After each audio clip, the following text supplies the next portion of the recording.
Encontros com o Futuro, hoje com uma convidada muito especial, Daiana Lousada, gerente de marketing e comunicação na Suzano.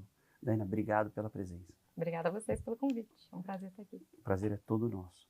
E aqui comigo, Alexandre Gaiano, professor de administração da SPM São Paulo, e Matthew Schutz, diretor do World Observatory. Daiana, Encontros com o Futuro é uma iniciativa do World Observatory, da SPM e da Prime, que é o braço de negócios, de universidades de negócios no Brasil e no mundo, das Nações Unidas. Daiana, conta um pouquinho para a gente, hoje que o tema é líderes de marketing, como é que vocês organizam a comunicação, o marketing de um gigante como a Suzano? Essa é uma pergunta boa, bem ampla. Vamos lá. Vou dar um passo atrás só para dar um contexto Suzano, assim como a gente está estruturado. Vai lá. A Suzano é uma líder global de celulose, é uma líder de papel, um dos líderes de papel da América Latina, e é líder brasileiro de papel para bens de consumo, que envolve papéis higiênicos, papel toalha e por aí vai. Eu fico dentro da unidade de negócio de papéis e embalagens. Então, é dentro dessa unidade de negócio que eu atuo. A gente tem estruturas em cada unidade de negócio, a gente também tem uma estrutura de marketing e comunicação no corporativo, que cuida da nossa marca-mãe, que é o Suzano, que é bem recente, inclusive, essa estrutura. Então, dentro da minha área, a gente tem várias vertentes, né? A gente tem um time que cuida da parte de precificação, a gente tem um time que cuida da parte de estratégia, inteligência de mercado, fusões e aquisições, esses projetos assim, mais ousados de ampliação mesmo, né, de escopo da nossa unidade. E aí comigo fica toda a estratégia de produto, Brasil, mercado externo também, e fica também a parte de comunicação, de fato, ali, relacionamento, topo de funil, a parte de reputação de marca e reconhecimento de marca. 100% B2B? Não é 100% B2B. A gente tem 4 linhas de produtos, vou generalizar em 5, 5 linhas, porque a gente tem a parte de inovação que está entrando bem forte também.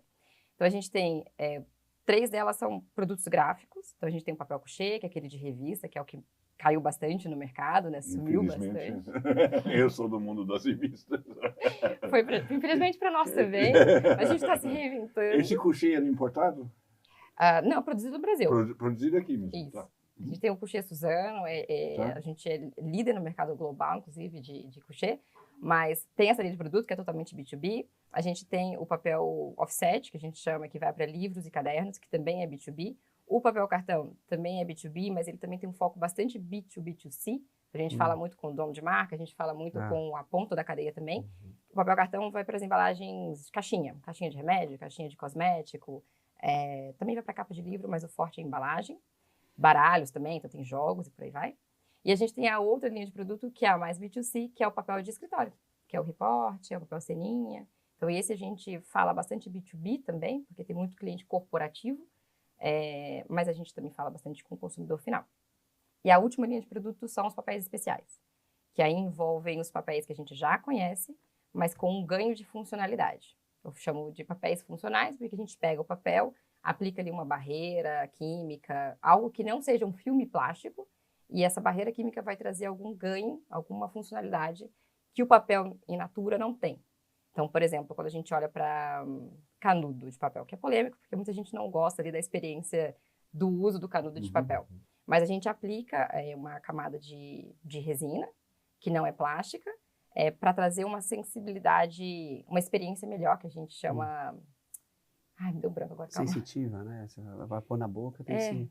Tem um termo, né? Esqueci o restante, mas tudo bem, não tem problema. Que é essa experiência ali do contato com a boca, porque o papel, ele suga a água, né? Então, muitas vezes você bota o canudinho de papel na boca e é ruim, ele parece que tá grudando na boca. Então, o nosso tem essa resina para trazer essa sensibilidade um pouco melhor na experiência e também para durar mais tempo ali em contato com o líquido. Esse é um exemplo, mas a gente também tem copos de papel com película plástica, mas também tem com resinas biodegradáveis, que vai ser usado tanto para copo como para embalagens de delivery. Agora a gente tem também as embalagens flexíveis, enfim, tem uma série de papéis funcionais novos, que esse é o nosso novo portfólio. A gente tem apostado muito nessa vertente de embalagens. Interessante da Suzano que eles produzem o insumo, mas também produzem o produto final, não vendem só a celulose, né? É onde tem um cesto de produtos enorme. Tem, mas a gente não vende o copinho, a gente vende o papel para copo, papel para canudo, papel para... Mas tudo já engatilhado para o produto final. Já alinhado para o consumo final, para a aplicação final. Acho que essa experiência que você traz, né, do canudo de papel, ele agrega duas questões que são sensacionais que a empresa tem trabalhado. A questão da inovação, de um lado, e a questão da preocupação ambiental, a preocupação com o novo consumidor, né, que está cada vez mais preocupado com a pegada, né, ambiental dos produtos. E nesse sentido, como que a Suzano tem conseguido alinhar essa questão da inovação, a preocupação ambiental, né, e o marketing, como você colocou, de uma empresa global, uma empresa que atua no mundo todo? Boa. A sustentabilidade para a gente ela é a base do negócio, né? A base da nossa estratégia de negócio, né? A gente fala que a gente tem um propósito que é renovar a vida a partir da árvore. Então, tudo que a gente faz vem da árvore. Não é qualquer árvore, é o eucalipto plantado e colhido para este fim. Então, a gente também não sai desmatando. Eu acho que isso é importante também dizer que é uma colheita, né? É plantado e colhido para isso. E aí, como base do nosso negócio, a gente entende que a celulose ela tem um potencial de se transformar em vários produtos para diversas aplicações, como essas que eu falei, de aplicações de uso único, que a gente entende que pode substituir o plástico. A gente tem a humildade de entender que a gente não vai substituir o plástico de uso único, mas a gente pode coexistir com eles. E para algumas aplicações, o papel pode ser uma alternativa mais sustentável. Então, assim, nessa linha, essa acho que é a base do nosso negócio. E aí não é diferente quando a gente fala do marketing. No dia a dia, a gente tem metas ali, entre várias áreas, metas compartilhadas para a gente criar cases de impacto, não sozinhos, mas com a cadeia como um todo mesmo, para a gente poder comunicar isso também para o mercado. E aí, enfim, eu acho que isso vai desde collabs, cases com donos de marca, cases com clientes diretos. E aí, 2 exemplos. Acho que no final do ano passado, a gente lançou com 3 editoras parceiras, 3 livros totalmente carbono neutro. A gente Legal. entende que não é só neutralizar alguma coisa, a gente segue também descarbonizando os nossos processos, né? Então, a gente investe muito para conseguir trazer processos mais eficientes, que poluam menos, mas, ao mesmo tempo, a gente consegue fazer esse tipo de ação, de case, junto com a cadeia. Como é que se faz um livro carbono neutro? Você sabe? Sei, é bem trabalhoso e foi o primeiro case para a gente, então a gente tem que primeiro fazer análise de ciclo de vida. Então, alguns dos nossos produtos já têm essa análise de ciclo de vida, então a gente levanta todo o inventário, o quanto que a gente emite de carbono, enfim, a gente faz esse entendimento até o portão da fábrica. Tá. Então, alguns produtos a gente já tem essa análise de ciclo de vida feita.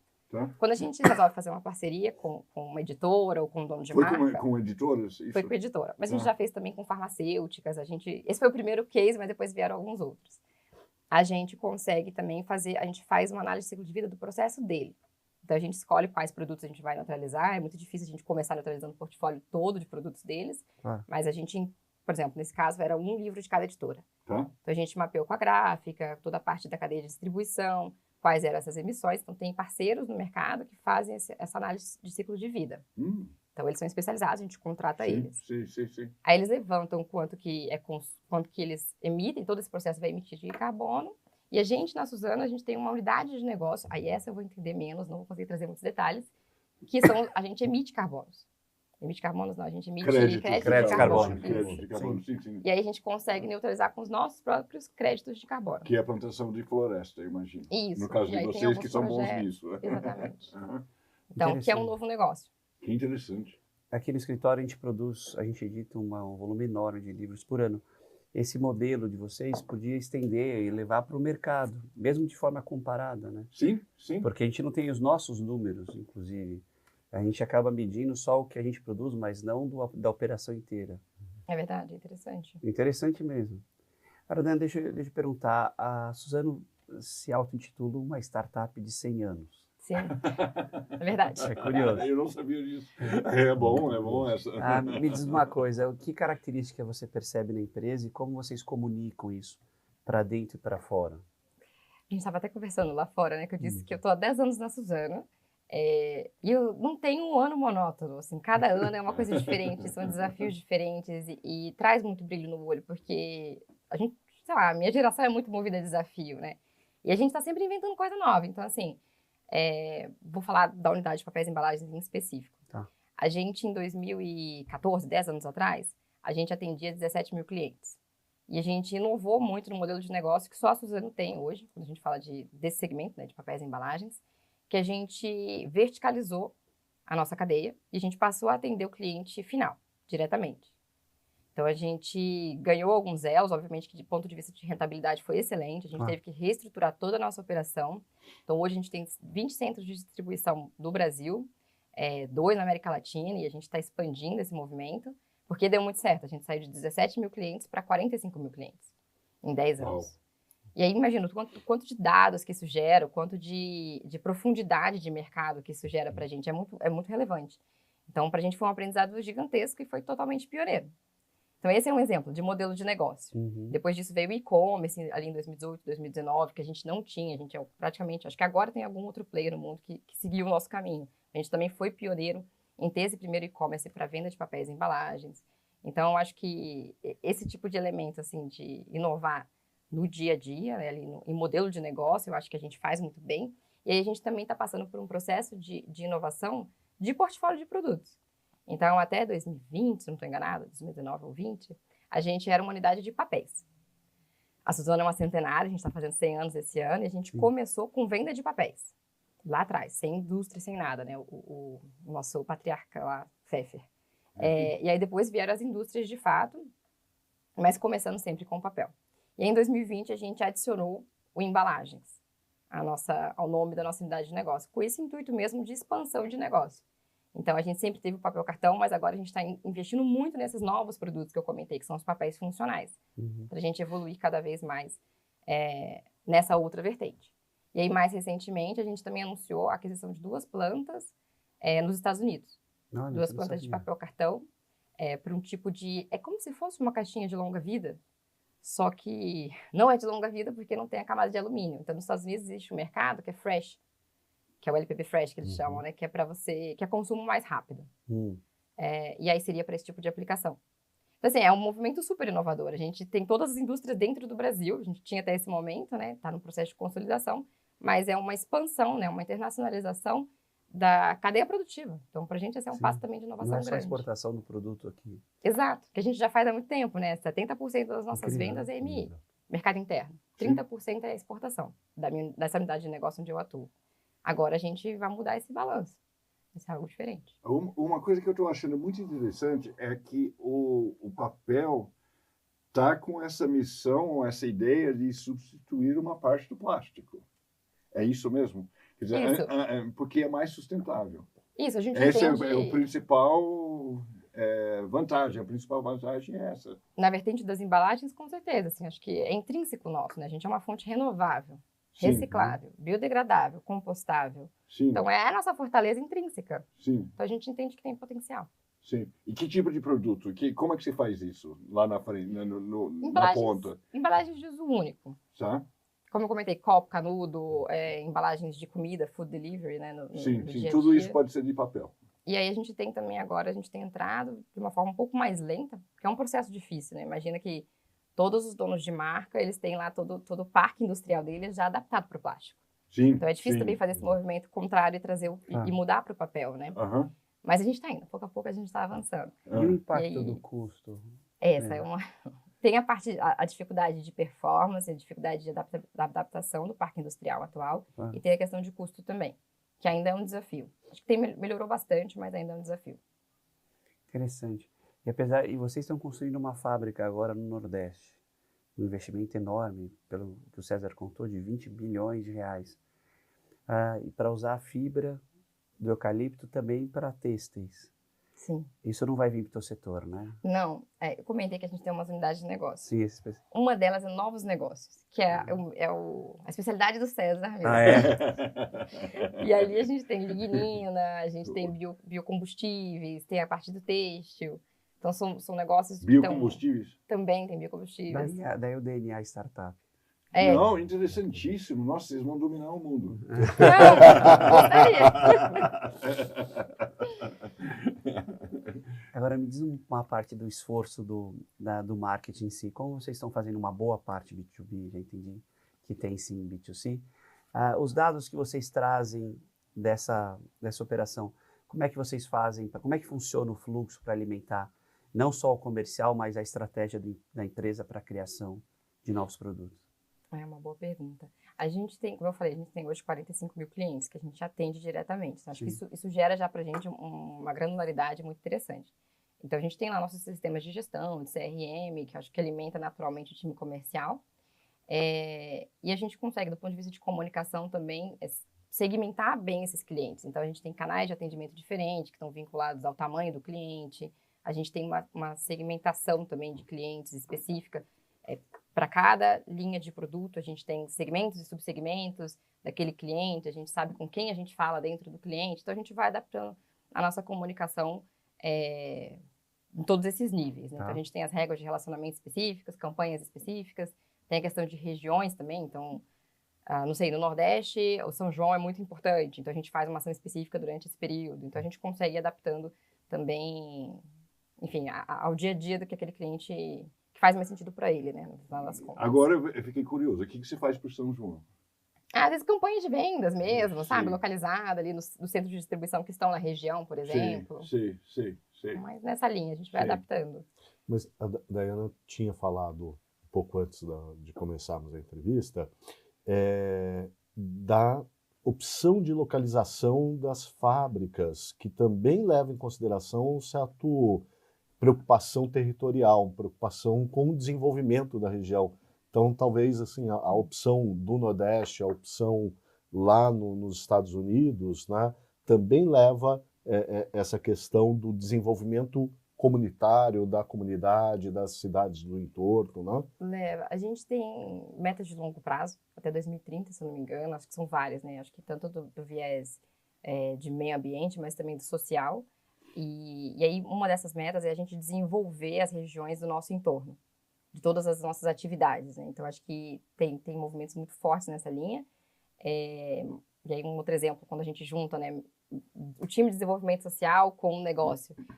Mais recentemente, a gente fechou uma parceria com uma editora, a Companhia das Letras, que é uma parceira gigante nossa, de longa data, e a gente fez uma doação junto com eles de 18 mil livros para diversas escolas no Brasil que não têm uma biblioteca, sabe, um acervo próprio dentro das nossas regiões de atuação. Então, a gente ajudou eles a viabilizarem essa distribuição e a comunicar isso. Eles fizeram também um trabalho incrível de uma BNCC adaptada, que é a Base Nacional Comum Curricular, adaptada e explicada, né, do ponto de vista da parte de literatura, adaptada e explicada para os professores. E a gente ajudou em todo o processo de produção desse material também e distribuição para as escolas.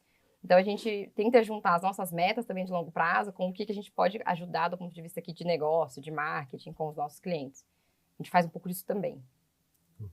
As ações de ESG. Dayana, como você tem visto a questão, a preocupação com a comunicação interna? A Suzano já tem uma cultura própria, eu acho que isso Sim. é inerente mas como vocês vão distribuindo a produção, como é que você vê o papel da comunicação, não só para fora, mas para dentro, para esse alinhamento do estratégico, da missão, de longo prazo, com o dia a dia dos times? Considerando a expansão, você Isso. fala? Não só a expansão, mas para que não haja um desalinhamento entre o que vocês têm ali no C-Level do que está realmente acontecendo no chão, de fato. Com relação à internacionalização, ainda é muito nova. Realmente, a gente sabe isso há pouquíssimas semanas. Então, esse eu ainda vou descobrir. Não sei como é que vai funcionar, mas acho que um primeiro movimento é que o nosso vice-presidente está indo para lá, para ajudar nesse processo de cultura mesmo. Então, acho que esse é um movimento importante e para a gente vai ser um desafio também, entender Lá, como trabalhar. Unidos. Estados Unidos. Aonde lá, você sabe? Se eu não me engano, tem uma planta que é no Arkansas e outra eu acho que é North Carolina. Tá, Carolina do Norte. perfeito. Acho que é isso. Se eu não estou enganada, é isso Qualquer mesmo. coisa a gente corrige nas linhas. Tá bom.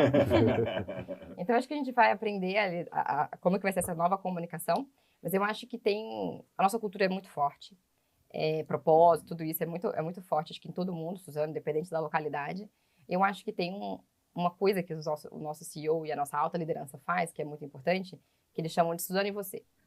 Então, trimestralmente, eles têm um momento para todos os funcionários, e aí cada trimestre eles fazem de uma localidade diferente, então pode ser aqui de São Paulo, do escritório central, e depois eles vão rodando em várias unidades industriais, onde eles fazem, todos os executivos dão um overview de como foi o último trimestre da companhia. E aí também tem sempre uma parte do RH, trazendo as iniciativas, os avanços, a parte de cultura. Então, eu acho que isso é bem legal também, que eu acho que tenta nivelar, assim, para todo mundo o que está acontecendo em todas as unidades de negócio e por aí vai. É importantíssimo, principalmente para a governança. Super.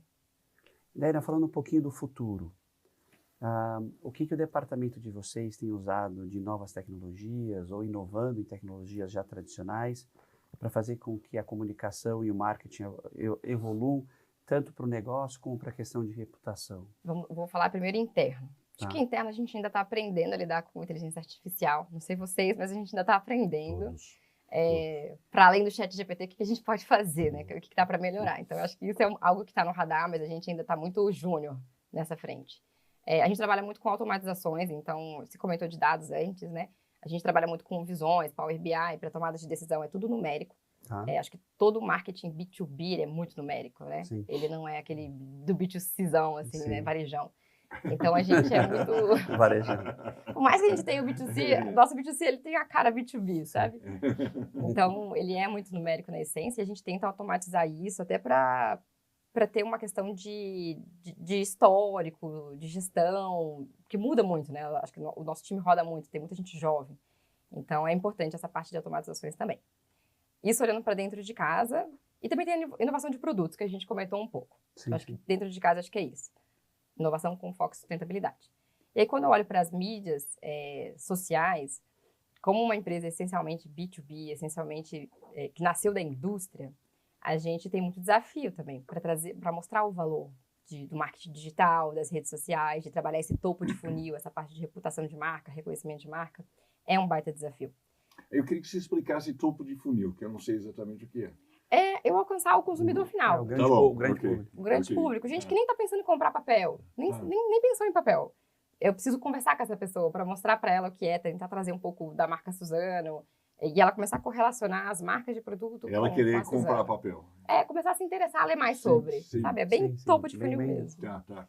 E aí, para isso, a gente trabalha com algumas tendências meio macros, assim, né? A gente trabalha muito sustentabilidade, a gente está muito presente em eventos. Então, esse ano a gente entrou no Taste Brasil, não sei se vocês foram, em Vila Lobos, que é o maior evento gastronômico do mundo. E a gente foi com o produto Suzano, em todos os pratinhos. Ah, E a que gente legal. Que interessante. Tinha lá a marca Blue Cup Suzano, que é o produto. E Sim. tinha a marca também do nosso centenário, a gente está fazendo 100 anos esse ano.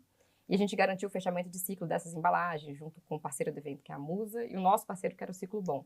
Então, a gente tenta fazer esses fechamentos de ciclo, essa participação em eventos que não são só B2B, mas B2B2C também.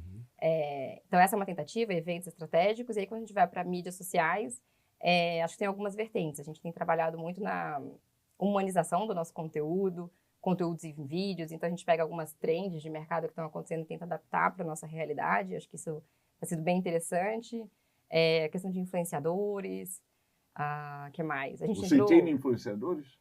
A gente trabalha junto, a gente Você faz trabalha algumas com eles? collabs, a gente contrata mesmo alguns em algumas circunstâncias que faz É sentido. pouco comum para empresas mais B2B, né? É pouquíssimo comum. A gente vai ter agora na Bienal de São Paulo, a gente vai ter a participação, a gente vai ter trabalhos com alguns influenciadores do segmento de editorial mesmo, assim. Sim. Mas acho que traz muito engajamento, assim. Acho que é uma frente muito interessante.